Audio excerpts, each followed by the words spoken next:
BZD Sport. Vivez au rythme de la Coupe du Monde FIFA 2018 avec Tibé Kipré et Diabito. Bonjour et bienvenue sur BZD Sport. Commençons ce numéro par la situation dans le groupe A où a évolué l'Égypte à ce mondial russe.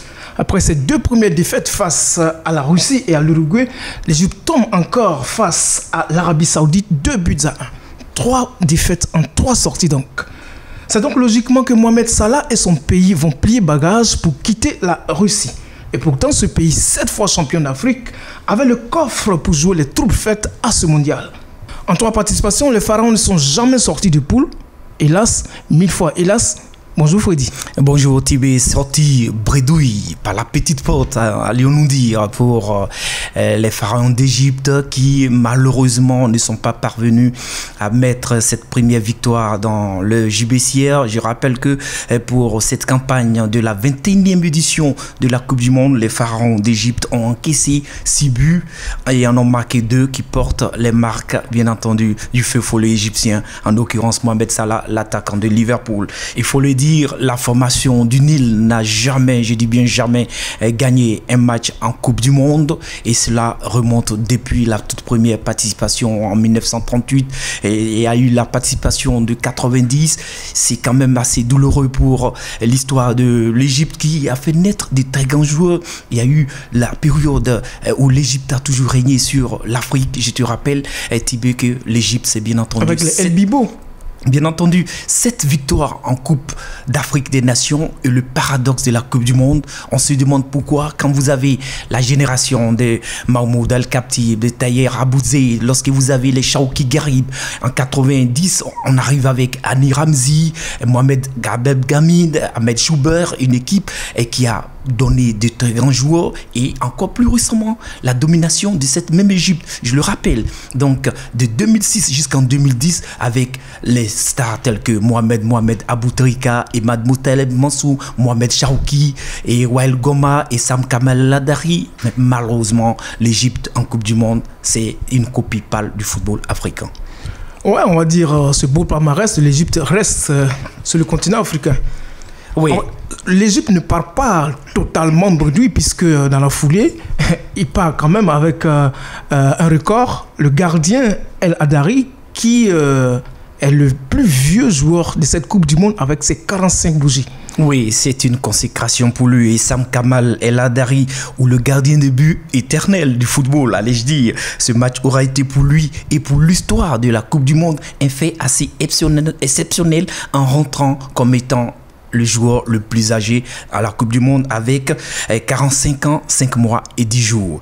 Et pour fêter cette consécration, il a arrêté un penalty des Al-Moualad dans cette rencontre contre l'Arabie Saoudite. C'est dire que c'est le bon vin qui se bonifie quand il vieillit.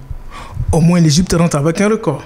Tout à fait. Parlons de l'autre Africain dans ce mondial, le Maroc qui a fait très bonne impression hier face à l'Espagne qui a eu du mal à revenir au score 2 buts partout. Le premier point pour le Maroc dans cette Coupe du Monde à l'issue des matchs où il a mené à 2 reprises devant la formation espagnole avant que Iago Aspas ne puisse dans les derniers instants arracher ce nul sur une réalisation magnifique à la Rabat Madjer et permettre donc à la formation espagnole de pouvoir du coup éviter l'Uruguay en 8e de finale, un adversaire qui aurait pu être assez compliqué pour lui à jouer. Et donc il faut le dire, la formation marocaine avec un point ne démérite pas. C'est vrai qu'elle était d'ores et déjà éliminée. Il va falloir à Hervé Renard rebooster le moral de ces garçons et essayer de revenir dans 4 ans dans l'autre rencontre de la même poule.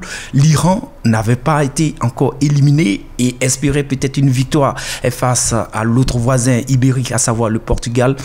À l'arracher, un nul, un but partout dans les derniers instants là aussi, mais insuffisant pour les Iraniens qui sont éliminés. L'autre position des 8e de finale pour la formation du Portugal, ce sera un gros morceau, à savoir l'Uruguay. L'autre Africain dans ce mondial, il s'agit bien du Nigeria qui sera face demain à l'Argentine. Une Argentine mal en point dans cette compétition, Freddy.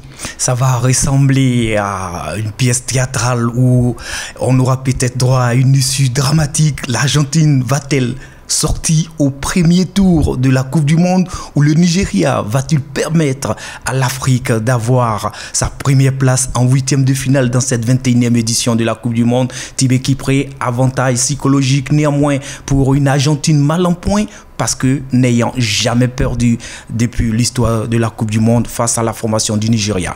Ainsi, en 4 rencontres de Coupe du Monde entre le Nigeria et l'Argentine, les Argentins se sont toujours imposés et la malédiction qui a commencé depuis 1994 s'est poursuivie en 2002.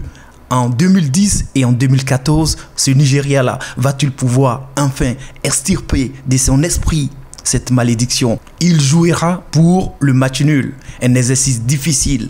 L'Argentine ou le Nigeria, la question est vraiment énorme. Ok, nous finissons ce magazine par le match de la France qui sera opposé demain au Danemark. Un match qu'on peut dire assez aisé pour les Français puisque déjà qualifié pour le 8e.